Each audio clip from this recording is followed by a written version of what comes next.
It's interesting to hear you talk about getting back to the roots of why you love this and then realizing that it gets contaminated, that you're sitting here, the purity of teaching and help and creating relationships that end up at your wedding versus the commerce in this, the results in this, the need for winning. It's interesting to see how quickly that soured for you, and the whole system changed while you were having some of the happiest times of your life. Yeah, that part will never be sour to me. That purity of all of that is the greatest part of our game.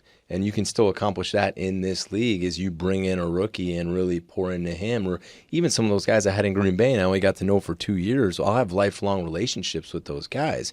I just didn't like who I became when I had to do the other things that had nothing to do with any of that when the game changed, which is why I wanted to come back. Do you remember a time coming home to Gina that broke you more than the others on, like, this is shit, this is all money and it's all commerce and this isn't why I got into any of this at all? Yeah, I just remember that I wasn't myself anymore. I mean, this was not about me knocking college football and what it was becoming. It was more personal for me, where I was nonstop. I was scatterbrained. I was doing a million different jobs that had nothing to do with football, that when I got home, I couldn't even have a conversation and focus, and I didn't have time to talk to my kids. And when I was, I really wasn't there. And to me, I wasn't being a great husband. I wasn't being a great father. I wasn't being a great son. I wasn't being a great person anymore.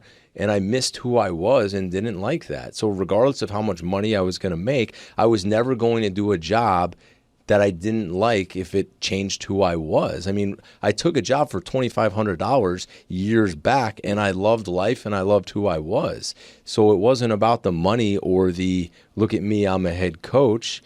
This was about me and really nothing else. But there's not a transaction of any kind that you remember as sort of like, I don't like this person anymore, I'm unhappy.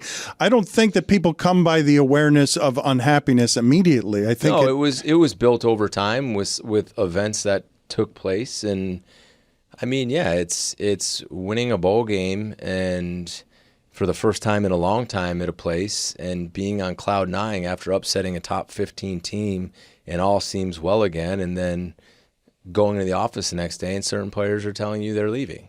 I mean, when the year before you did everything you could to keep Zay Flowers from leaving and pouring all your energy into that type of stuff. And I mean, like, yeah, event after event after event after event like that starts to take the joy out of what I wanted to do.